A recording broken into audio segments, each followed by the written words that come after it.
algo que pues realmente yo hago mucho es dejarles ciertos conceptos que investiguen antes de la sesión y ahora sí que como que tareitas, ¿no? De que, ok, para esta sesión investiguen esto. Lo relaciono mucho con la clínica, con todo lo que he vivido y he visto en el área hospitalaria, porque algo que casi nadie hace, y casi los doctores tampoco, es relacionar lo anatómico con la clínica para que entiendan el por qué lo están estudiando. Porque luego es más difícil porque estás leyendo y leyendo y memorizando y dices, ¿para qué rayos me va a servir esto en la vida real? Pues bueno, yo les voy a dar una razón del por qué lo tienen que estudiar. Que nadie me lo dio a mí hasta que yo pasé por todo eso, terminé mi internado y dije, ah, no manches, pues sí debí haber prestado más atención en mis clases de anatomía.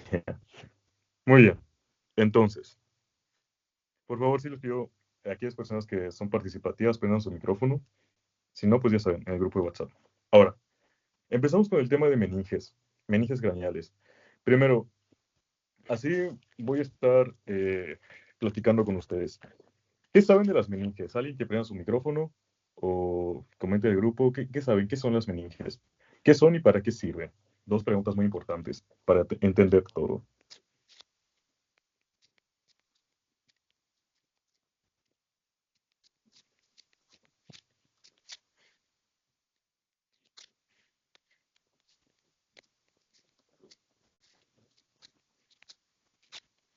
Función,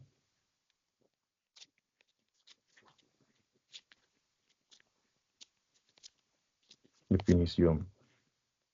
Vamos a bajarle un poco el calibre. Ah, su madre, ya se tardaron mucho. Ya se les murió el paciente, ¿eh? Bueno, las meninges son membranas. Así de simple. Es broma, o sea, estoy jugando, pero escriban lo que iban a escribir. No, no se detengan, escriban ahorita lo voy a leer. Este,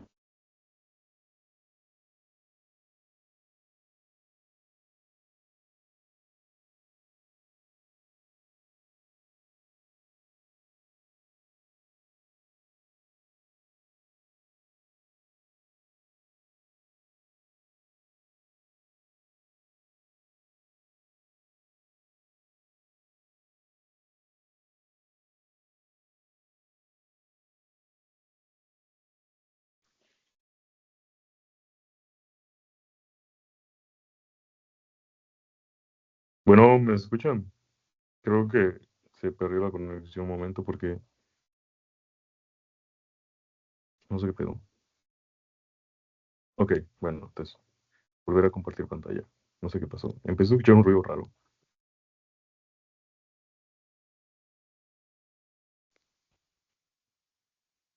Muy bien. A ver, ¿qué pusieron en el grupo? Protegen encéfalo y médula espinal. Así de simple. La doctora Rubí lo dijo en dos líneas. Primero, ¿qué son membranas? No nos hagamos tantas bolas. Son membranas. ¿Y cuál va a ser su función? Como bien dijo la doctora Rubí, proteger.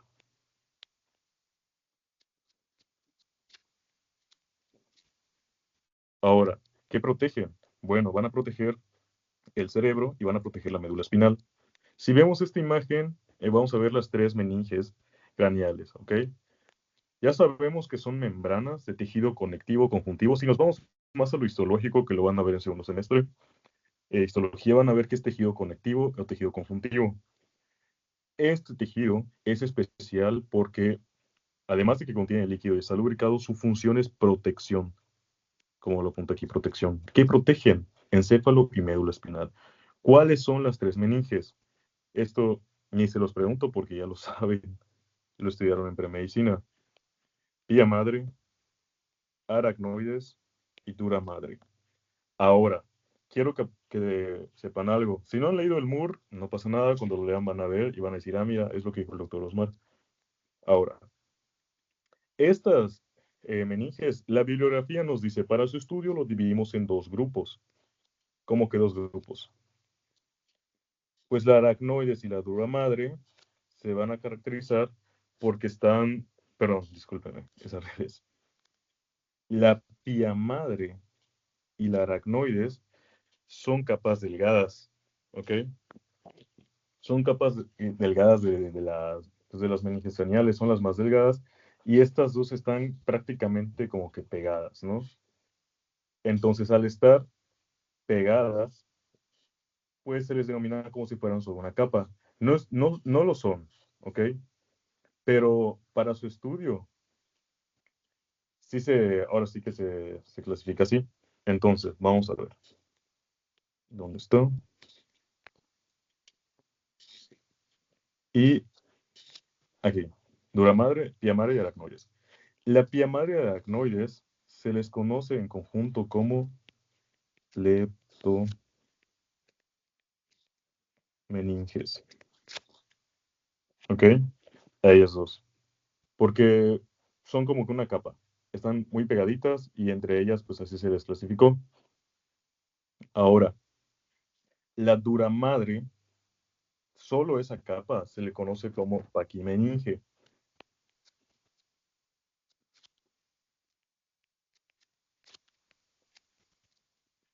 ¿Ok? De tal manera que para su estudio las meninges se dividen en dos grupos, leptomeninges y paquimeninges. A su vez, se dividen en tres. Duramadre es la paquimeninge, por ser la más dura y la más grande, y las leptomeninges hace referencia a la pía madre y a la aracnoides, que son las más cercanas y las más pegadas. Ahora, entre la aracnoides y la pía madre, vamos a encontrar un espacio que es el espacio subaracnoideo. Yo sé que ya lo saben, así que les voy a preguntar y espero responder rápido. ¿Qué contiene el espacio subaracnoideo?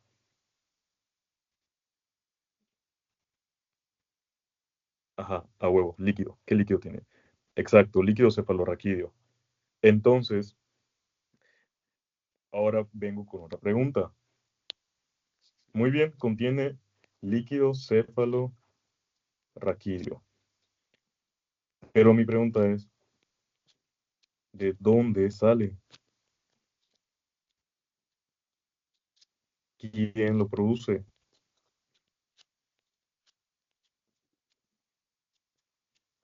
Les veo en el chat. Los plexos, exactamente. ¿Quién produce el líquido cefalorraquídeo? Plexos coroideos. Y miren, aquí ya les estoy apuntando su primera pregunta de examen. Pregunta, examen. Porque esto es muy preguntado. ¿Quién es el que produce el líquido cefalorraquídeo? Los flexos coroideos. Eso lo van a estudiar en neuroanatomía, ¿de acuerdo? ¿Dónde están y cuáles son? Y simplemente que sepan que producen los líquidos cefalorraquídeo. Se encuentran dentro del encéfalo a nivel de los ventrículos laterales, tercer ventrículo, etcétera, ¿no? Ahora, ¿cuál es la función del líquido cefalorraquídeo? Todo esto es importante porque va en conjunto con las meninges. Doctora Rubí, sé que estás ahí escuchándome. ¿Cuál es la función del líquido cefalorraquídeo?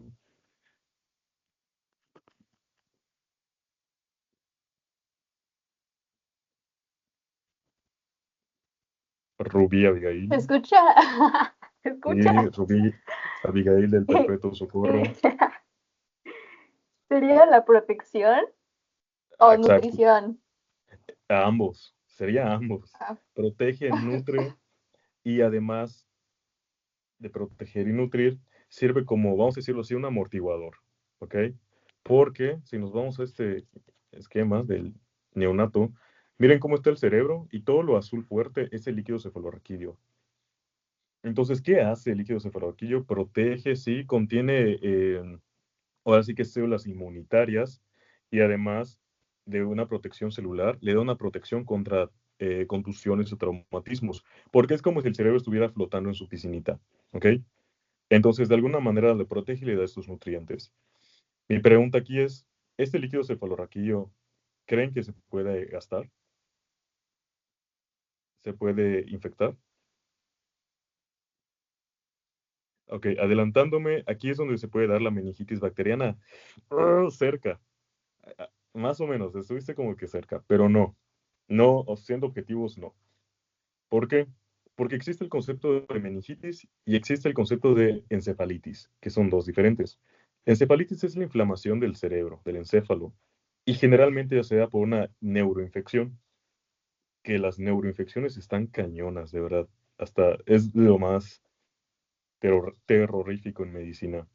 Entonces, una neuroinfección te genera esta encefalitis y también una infección del líquido cefalorraquídeo. Pero una meningitis también te puede dar una infección del líquido cefalorraquídeo. Así que es casi como que estuviste tirándolo de rumbo, pero no, son conceptos diferentes. Ahorita lo vamos a ver. Muy bien, seguimos. Ok, ahora, tenemos este corte. Pregunta, ¿qué corte es este? Porque los cortes anatómicos y planos no lo vamos a ver en el curso porque yo ya doy por hecho que lo saben y se los van a preguntar en su primer examen. Van a venir como 4 o 3 preguntitas. ¿Qué corte es este del cerebro? Coronal, a huevo. Es un corte coronal. Entonces, si se dan cuenta en el estudio de anatomía, 2 cortes nos van a servir, el coronal y el sagital son los que más van a utilizar para estudiar. Miren, si se dan cuenta, aquí les voy a poner 3 colores. Amarillo. Esto que estoy señalando, ¿qué es? ¿Qué capa de las meninges es?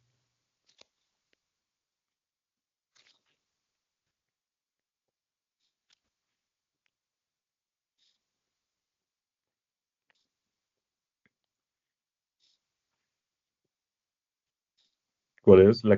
O sea, la pregunta les van a poner, ¿es la capa meningia que está pegada al cerebro, al encéfalo, que es esta amarilla que les estoy dibujando? Uy,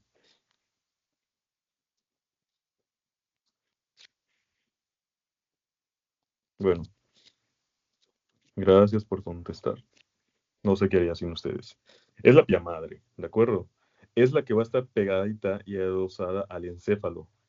Entonces, esta, que de una sepan, está prácticamente unida al encéfalo. Cuando ustedes vean en su taller de disección y vean los órganos y los cerebros, literalmente van a agarrar el cerebro y van a ver que tiene una pequeña telita pegadita a él. Es casi imposible separarlos, a menos de que ya esté el cadáver muerto. Y pues además que hay en disección. Ahora, entre la pía madre va a haber otra, que es esta azul, que es la aracnoides. ¿Por qué se llama aracnoides? Por esta telaraña que forma aquí, que es el espacio subaracnoideo. Miren, aquí está. El espacio subaracnoideo. La importancia es que, como mencionamos aquí, tiene el líquido cefalorraquídeo. Ahora, por encima de la aracnoides encontramos la dura madre, que la dura madre va a tener 2 capas.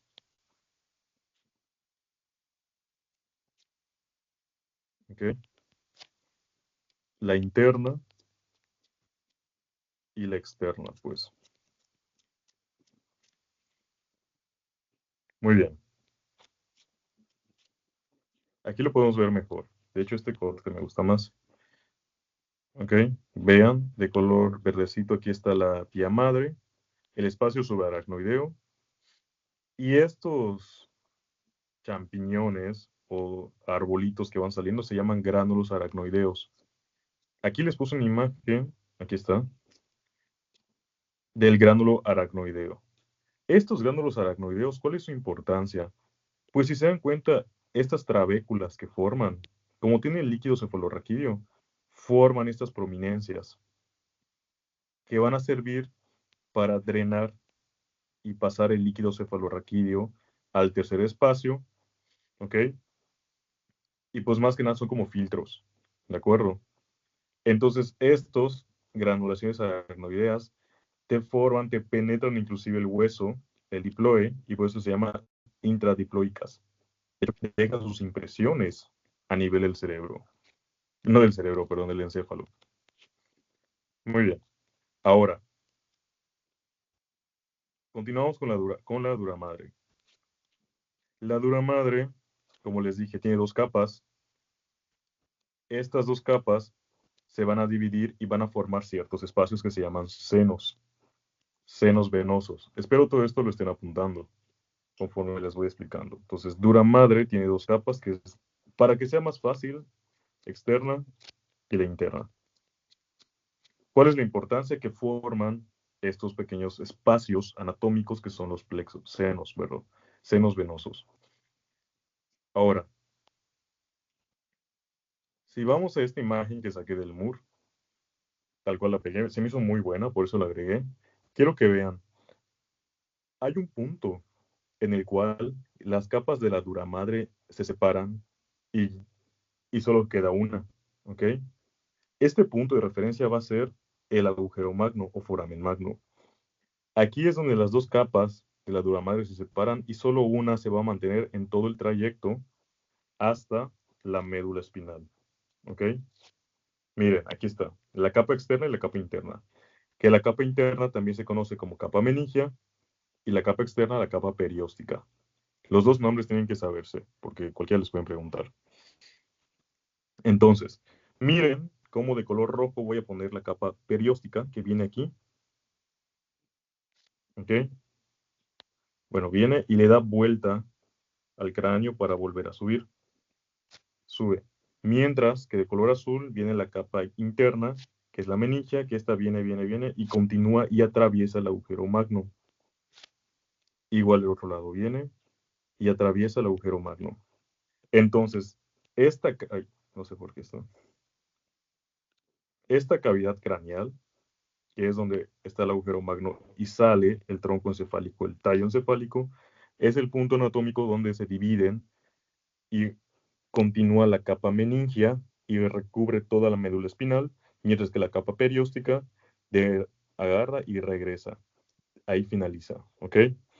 Pues son las dos capas de la duramadre. Ese es el punto de referencia en el cual solo continúa la meningia y por eso, si les llegan a preguntar cuántas capas de la duramadre hay en todo el trayecto de la médula espinal, van a decir solo hay una. ¿Y cuál es? ¿La interna o la perióstica? Marvin pone en el grupo, entonces la meningia continúa a la médula, así es. Solo una de las dos capas continúa todo el trayecto de la médula espinal hasta llegar a la cola de caballo, que es la capa perióstica o la capa interna, porque la capa externa o meningia se queda y se limita nada más a estar a nivel del cráneo, intracraneal, no sale del foramen magno, no sale hasta la médula.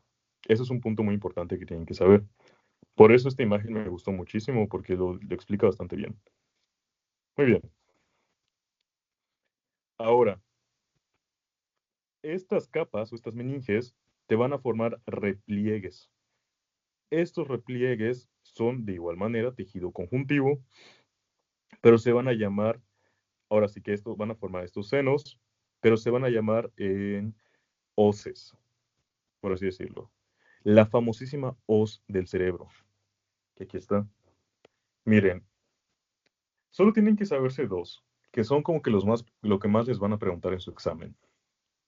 La hoz del cerebro y el tentorio del cerebelo, que vienen y la hoz del cerebro divide al cerebro en forma sagital en dos hemisferios, hemisferio cerebral izquierdo y hemisferio cerebral derecho. En este punto se divide en dos, de tal manera que ahora divide de manera horizontal al cerebro y forma dos cavidades. Primero, aquí está. Tenemos a la hoz del cerebro aquí, se lo voy a remarcar. Es esta. Vuelve a hacer su función, dividir de manera sagital al encéfalo en hemisferio izquierdo y hemisferio derecho. Mientras que cuando llega a este punto, se divide a nivel horizontal y te forma otra como hoz, pero más que hoz se le denomina tienda o tentorio del cerebelo. Aquí está, tienda del cerebelo. Y créanme que estos dos son los que más les van a preguntar en su examen, porque son los repliegues que forman las meninges. Hoz del cerebro, tienda del cerebelo. También está la hoz del cerebelo y está el diafragma, que ahorita lo vamos a ver.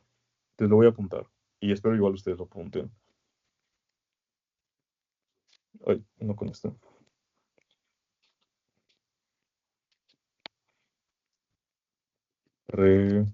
Repliegues de las meninges.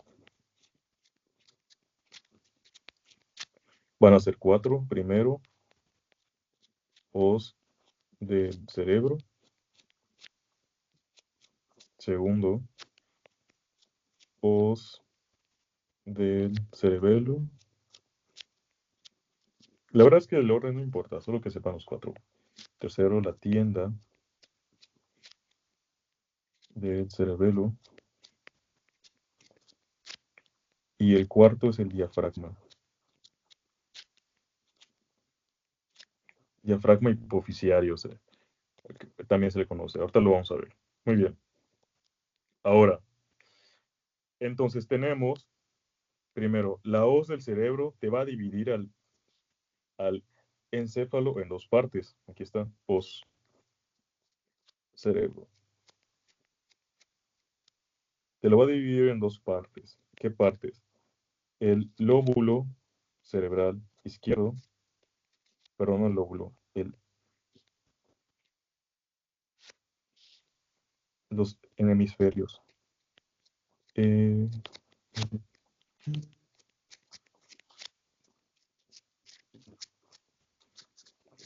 hemisferios cerebrales, izquierdo y derecho.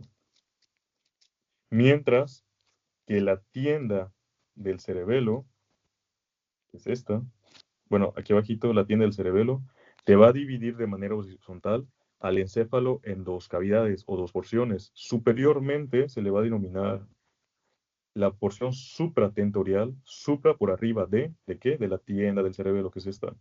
Miren cómo divide al encéfalo del cerebelo. Por arriba de esta se llama región supratentorial y por abajo se llama región infratentorial del cerebelo. Entonces, ya apunten ahí, hoz del cerebro divide al cerebro en los hemisferios izquierdo y derecho, mientras que la tienda del cerebelo divide al cerebro en la región supratentorial y la región infratentorial. Muy bien. Aquí lo podemos ver en la imagen. Ahora, la tienda del cerebelo, ¿por qué zonas va a ahora sí que estar pegada? Esto que está punteado es el trayecto que sigue. Este es un corte transversal del cráneo, donde vamos a ver la cara interna. Les adelanto que el cráneo se divide en la fosa craneal anterior, la fosa craneal media y la fosa craneal posterior. Y en cada una hay un montón de accidentes óseos. La tienda del cerebelo se inserta aquí. Empieza, vayan, bueno, se lo voy apuntando por aquí igual. Empieza o se origina desde estos dos puntos, que son las apófisis, clinoides, de los esfenoides, ¿ok? O de la porción posterior del dorso de la silla, continúa por la porción petrosa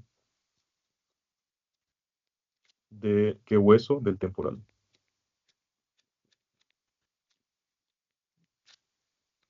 Entonces, esta es la porción petrosa del temporal y los dos espinitas son las apófisis clinoides posteriores o el dorso, parte del dorso de la silla del esfenoides.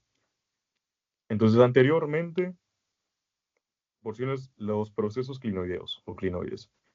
Anterolateralmente, hueso temporal, su porción petrosa, que es esta. Y lateralmente se inserta a nivel del hueso occipital, que es todo esto. Que hay un surco, que es el surco superior, de la cresta superior. Hay un surco que es la superior y el otro es inferior del hueso occipital. ¿Ok? Aquí tenemos la protuberancia occipital externa, la cresta occipital interna y esto que forma el seno transverso o la porción transversa. Entonces, si lo quieren ver así, son tres huesos donde se va a insertar. Aquí es occipital.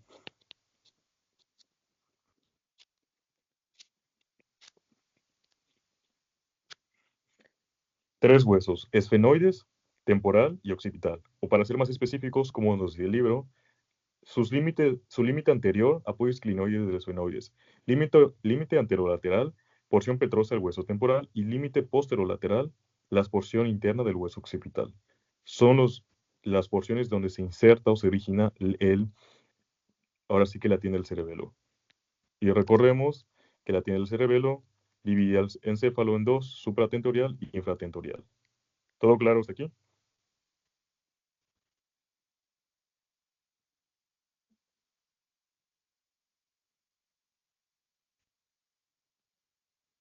Muy bien, perfecto. Entonces seguimos. Ya vamos a la mitad. Les digo que este tema está cortito. Solo les estoy dando los puntos más preguntados.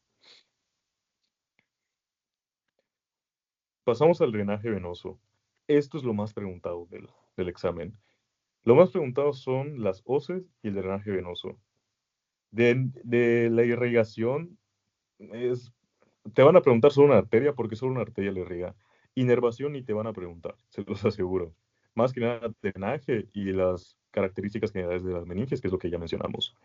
Ahora, drenaje venoso. Muy bien. Aquí quiero que sepan algo. Hay un error que cometemos muchísimo y yo cometí cuando era semestroso en mis primeros años de medicina, que era estudiar el sistema venoso como si fuera el sistema arterial. El sistema arterial, ¿cómo lo estudiamos? De lo más grande a lo más pequeño. De los, de los grandes vasos que son la aorta, el callo de la aorta, y cómo se divide y se vuelven vasos pequeños. Mientras que en el drenaje venoso es lo contrario. Se estudia desde lo más pequeñito hasta llegar a los grandes vasos. ¿Por qué? Porque esa es la dirección que siguen las venas. Es decir, es un poquito más complicado. Miren, todo el encéfalo va a estar irrigado por una arteria, bueno, por varias arterias, pero específicamente las meninges por una arteria, que es la arteria meningia media, que ahorita vamos a ver, irriga el encéfalo, parte del encéfalo, perdón, pero específicamente las meninges. Una vez que se oxigenan y agarran la sangre oxigenada de las meninges, empiezan a sacar la sangre oxigenada a través de los senos venosos. ¿Cuáles son estos senos venosos, doctor? ¿Y cuáles son los que tengo que hacer para mi examen? Vamos en orden. Se originan a nivel frontal, de tal manera que el primero en hacer, aquí, empieza a nacer y empieza a subir, a seguir toda la hoz del cerebro que vimos aquí. Aquí está. Sigue la dirección del hoz del cerebro. Aquí. Esta dirección va siguiendo. Entonces, al seguir esta dirección, aquí está, solo que pegadito al cráneo, viene así. Esta gran vena se llama seno sagital superior, ¿ok?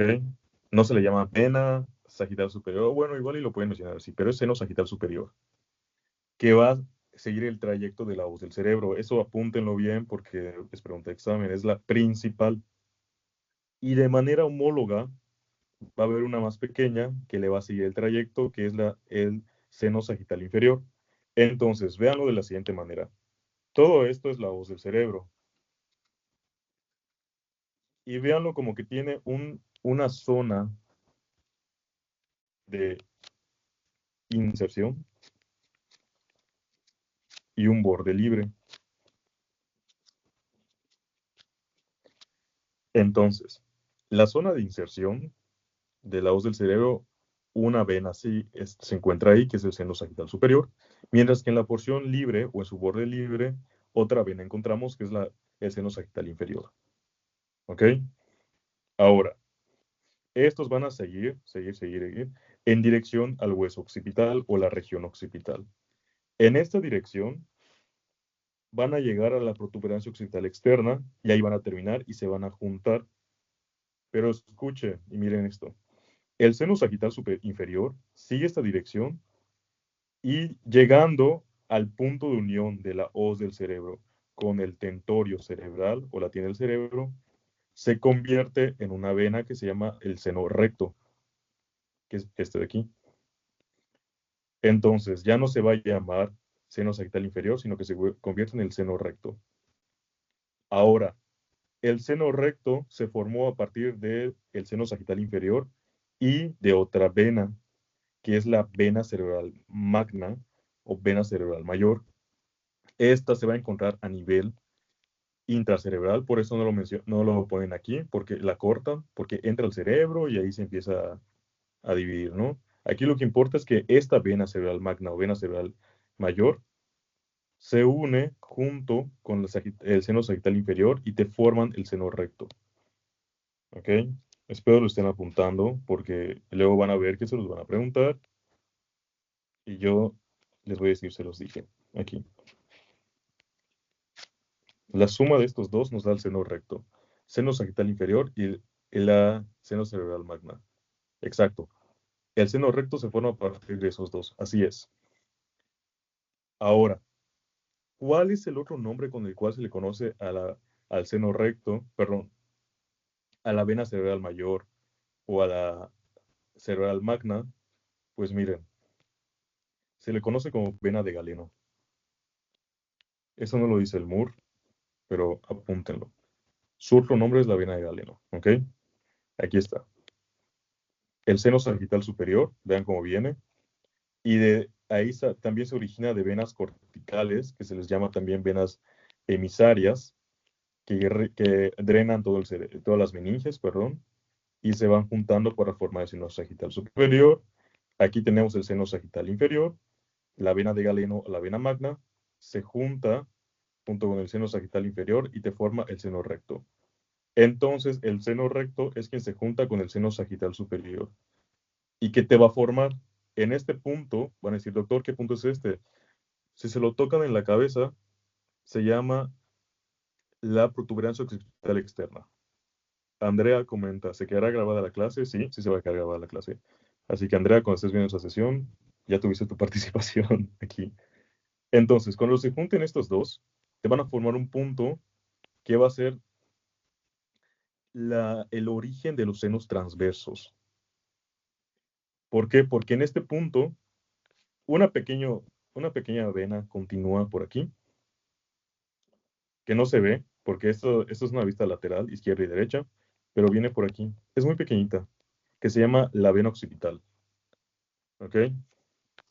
Ahora, miren, el seno recto es aquí, y cuando se juntaron aquí, se juntan con otro seno, que es el seno transverso. Entonces apúntenlo así. El seno sagital superior se junta con el seno recto para terminar dividiéndose de manera bilateral y formando los senos transversos. Estos senos transversos, aquí está, veamos esta imagen, que es mejor. Aquí está la vena cerebral mayor, perdón, sí, la magna. El seno recto se junta con el seno sagital superior y se divide a la izquierda y a la derecha en los senos transversos.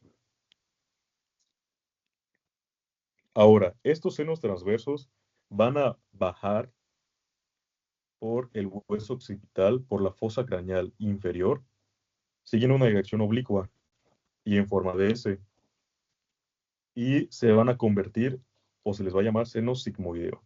¿Por qué? Por esta S que forman.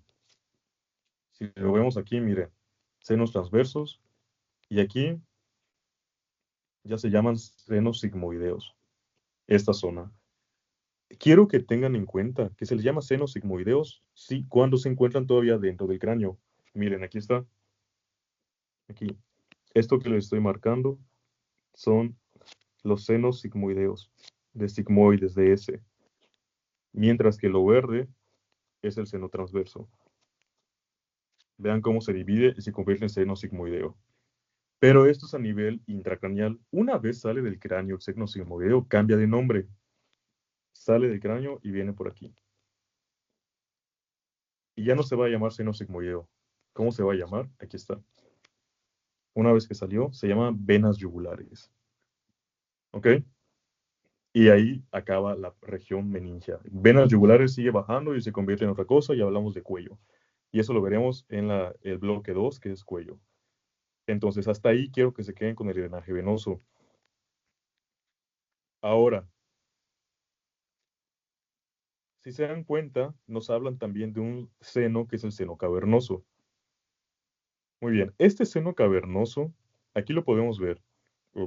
Aquí está. El seno cavernoso se junta o es una expansión de los senos sigmoideos que forman el seno petroso superior, el de aquí. Y se van a encontrar, aquí está senos cavernoso, hay uno izquierdo y uno derecho. Se van a encontrar a los lados de la silla turca. Pregunta, ¿qué encontramos en la silla turca?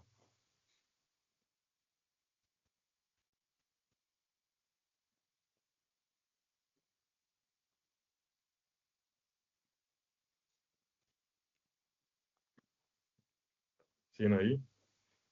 La hipófisis. Exacto, la hipófisis. Entonces, aquí va a estar la hipófisis y a los lados, o sea, en la silla turca están los senos cavernosos. ¿Cuál es la importancia? Aquí está.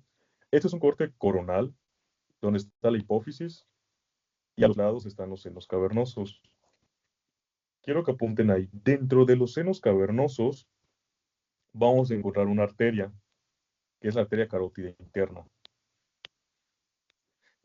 Además, vamos a encontrar, pues ahora sí que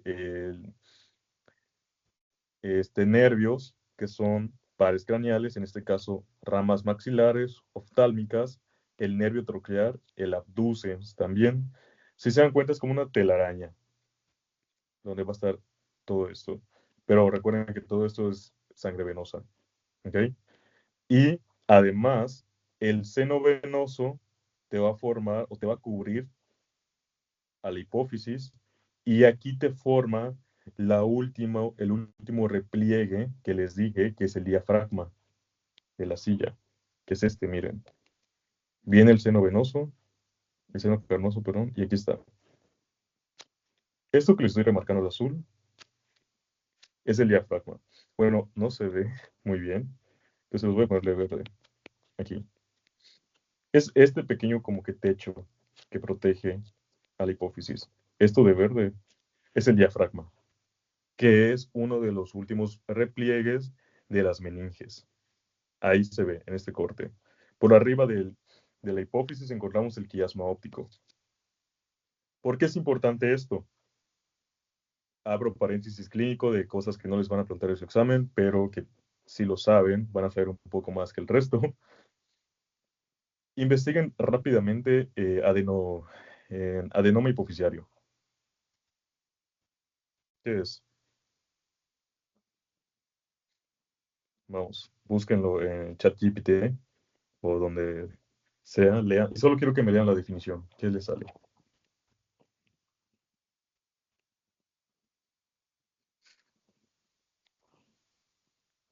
Dice, es un tumor benigno que se origina en la glándula de la hipófisis.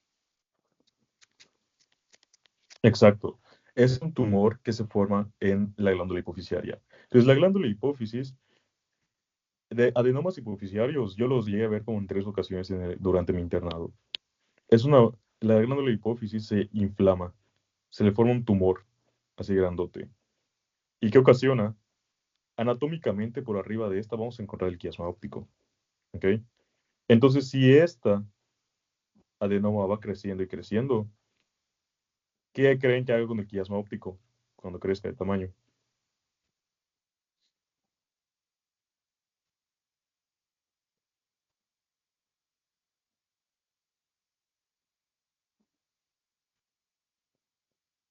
¿Qué creen que haga?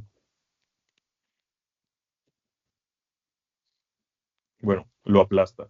Aplasta el quiasma óptico y al aplastarlo y seguir creciendo, porque los tumores van creciendo, esto perjudica la visión y las personas empiezan a tener problemas visuales porque su quiasma óptico empieza a ser aplastado y hay problemas a nivel de este par craneal.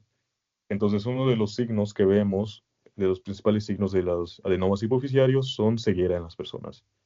Las personas te empiezan a decir que están dejando de ver, que ya no ven bien. Entonces, esto es importante porque todo es anatomía, cómo se relaciona anatómicamente esto. Muy bien.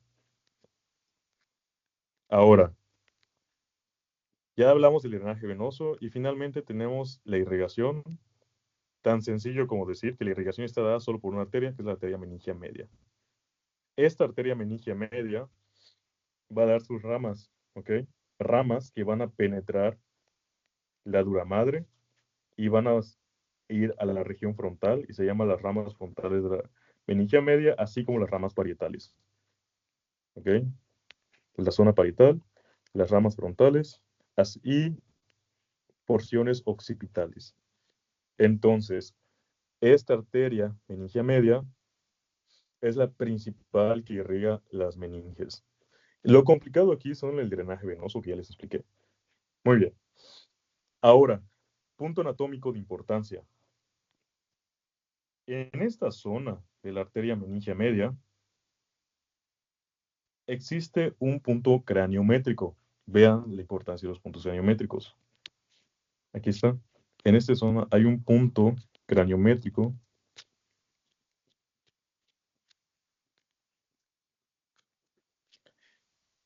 que es el punto donde embriológicamente estuvieron las fontanelas esfenoidales. ¿Alguien se acuerda cuál es? Recuerden que existen dos puntos craniométricos, uno que está aquí y el otro que está como en esta zona.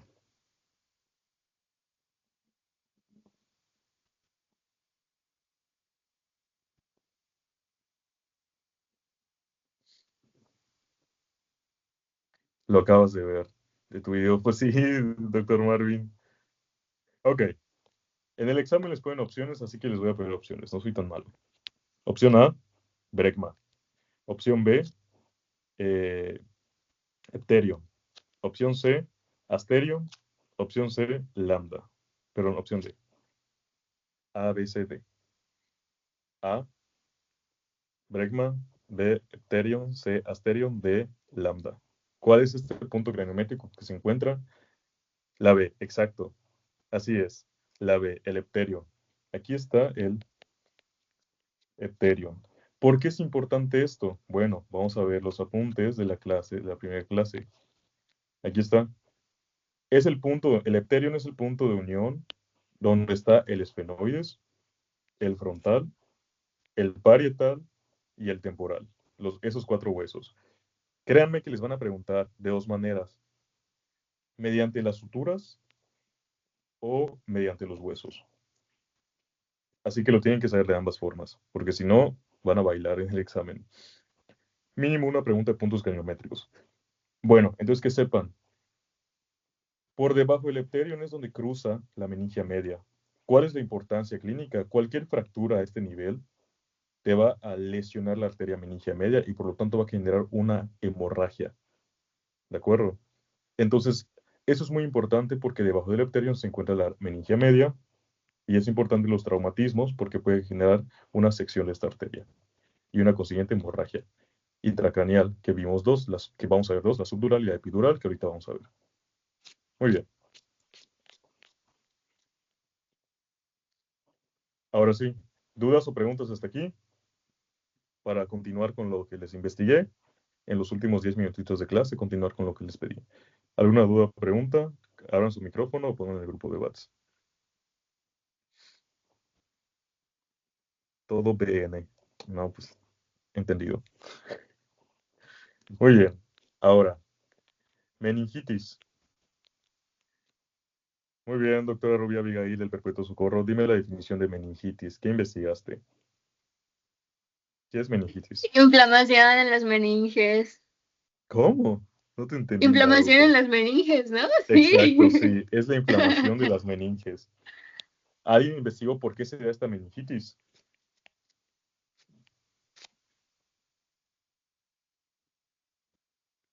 ¿Se da por una respuesta del cuerpo? Ajá. Sí y no. O sea, la inflamación es la respuesta, obviamente, pero algo lo ocasiona. Exacto, una Una infección. infección. Exacto, infección. Siguiente pregunta. ¿Bacteriana o viral?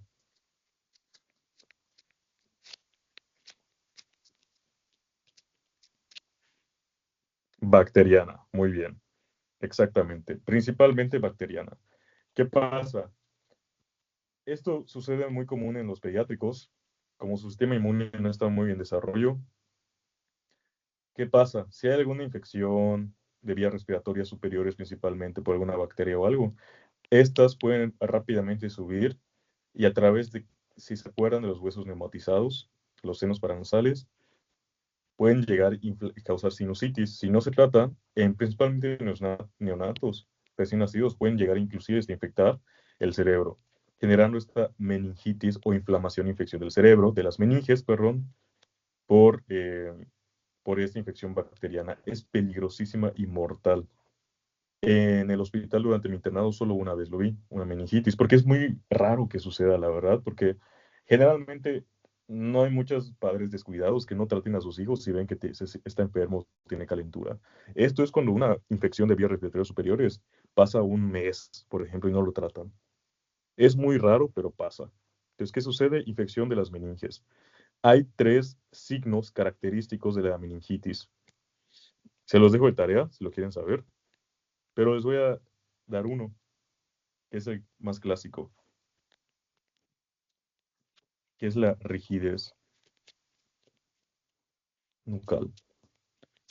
Las personas no pueden flexionar o mirar hacia abajo, sino está rígida su nuca por esta respuesta involuntaria a la infección. Hay otros dos signos más que lo pueden investigar después y los mandan al chat si lo quieren. Muy bien. Ahora, importancias de las meninges y los traumatismos craneoencefálicos, así como del líquido cefalorraquídeo. Cuando nosotros tenemos un traumatismo craneoencefálico o una contusión, existe una sacudida o agitación violenta del cerebro, del encéfalo. Gracias a que existe este líquido cefalorraquídeo que está bañando el cerebro, este como que flota y amortigua el golpe. Pero si el golpe es lo suficientemente fuerte, genera esta contusión, ¿ok? Y cualquier contusión cerebral te genera inflamación del tejido cerebral. Ahora, digamos que para mala suerte esta persona, miren, aquí está el golpe, con algún objeto contundente. Créanme que traumatismos cráneoencefálicos llega a haber muchísimos en el internado, en el área de urgencias. Cada ambulancia que escuchaban que cruzaba, lo más probable es que iba a Lorán y ahí lo recibía yo. Dependiendo de la zona es importante. ¿Por qué? Porque van a ver en neuroanatomía que hay arterias que irrigan el cerebro, que son las arterias cerebrales. Y la principal es la arteria cerebral media.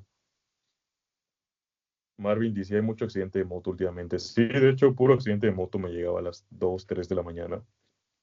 Entonces, si para su mala suerte esta persona se fractura el cráneo y, como mencionamos, pegadito al cráneo encontramos los, ahora sí que las venas, el drenaje venoso. ¿Qué pasa si se rompe, por ejemplo, la vena, el seno sagital superior, por ejemplo? Empieza a drenar, a salir sangre, sangre, sangre, sangre, pero sangre venosa. Y cuando sale esta sangre venosa se acumula y nos forma el hematoma subdural. ¿Ok? Uy, muy bien. ¿Y qué sucede cuando hay un hematoma? Ya sea subdural o epidural, no importa si es subdural o epidural, miren esta imagen. Se va acumulando la sangre y va desplazando al encéfalo. Genera una presión, un aumento de la presión intracraneal. Presión.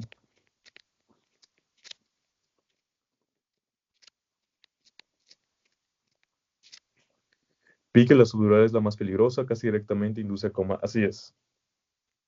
¿Por qué? Porque es el drenaje venoso y rápidamente empieza a acumularse. Es más aguda, por así decirlo. ¿Qué pasa? Desplaza y el primer signo que vamos a ver en estas personas es el vómito. Vómito en proyectil se le llama. Busquen videos o busquen imágenes. Es como el exorcista. Si han visto la película del exorcista cuando vomita así, bla, pues así te llegan esas personas vomitando. Les hacemos una tomografía y vemos tremendo hematoma, en este caso subdural. ¿Ok? Miren aquí. El hematoma, recuerden, hematoma subdural generalmente se da por un sangrado venoso, mientras que el hematoma epidural es por sangrado arterial. Y van a decir, bueno, ¿y cuál es la diferencia y por qué viene el nombre así? ¿Qué ven en esta imagen? Está bastante perfecta. ¿Y cuál creen que sea la diferencia entre epidural y subdural? La principal diferencia, además del sangrado venoso y arterial. ¿Por qué se llaman epidural y subdural? ¿Cuál es la diferencia? ¿De dónde está el sangrado? Aquí en la imagen lo representa muy bien.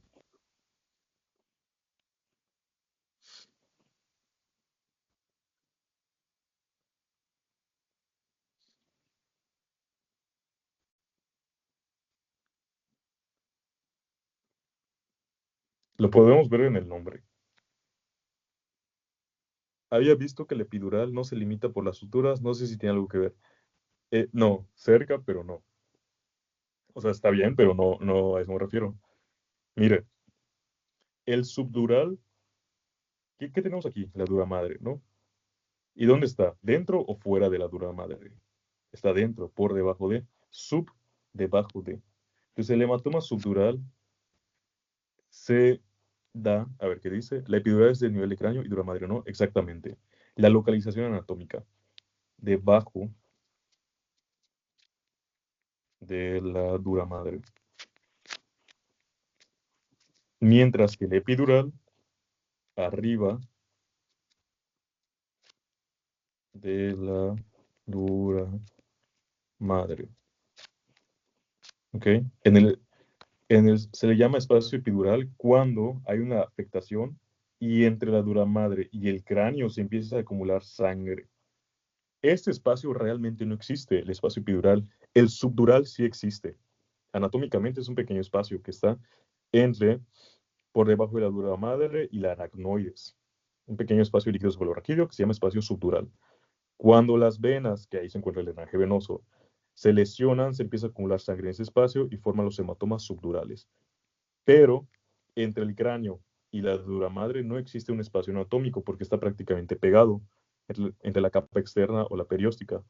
Cuando alguna arteria se lesiona, se empieza a drenar la sangre ahí y empieza a separar estas dos capas y te forma el hematoma epidural. Y ambos te generan lo mismo, presión a nivel craneal. Generalmente el hematoma epidural se da cuando hay una fractura craneal. ¿Por qué? Porque las arterias están ahí. Se lesiona la arteria y empieza a salir la sangre. Mientras que puede que no se fracture y aún así hay un hematoma, pero sea hematoma subdural. Por eso, doctoras y doctores, que lo sepan, cualquier traumatismo craneoencefálico o contusión necesitan ir a urgencias, porque tú no puedes, vas a decir, mira, no está sangrando por fuera, no se fracturó, no hay nada, pero no sabes si por dentro se empieza a formar el cúmulo, el hematoma. Entonces, cualquier contusión o traumatismo craneoencefálico, de preferencia que vayan al área de urgencias de un hospital, les hagan un estudio, porque tú no sabes si se empieza a acumular sangre ahí. Entonces, esto es muy importante, ¿de acuerdo? Porque puede ocasionar la muerte de la persona. Y aquí tenemos este pequeño esquema donde vemos hematoma epidural, generalmente de origen arterial, en adultos jóvenes, por accidente de moto, rotura de la arteria meningia media. ¿Ok? ¿Dónde dijimos que se encuentra la arteria meningia media? ¿En qué punto craniométrico?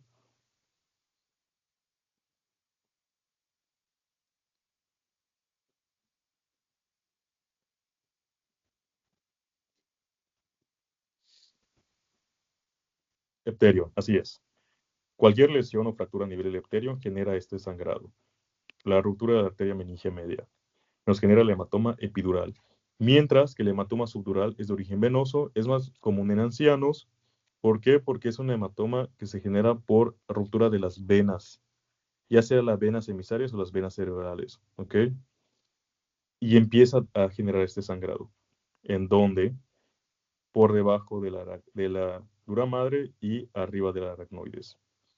Aquí está, entre dura madre y la aracnoides, entre el cráneo y la dura madre, ¿de acuerdo? Y pues bueno, esto ya lo vimos, las estructuras anatómicas. Muy bien, con eso terminamos con el tema de hoy, que son meninges craneales y pues las patologías que les pedí. Voy a dejar de compartir, no sé si alguien tiene duda o alguna pregunta.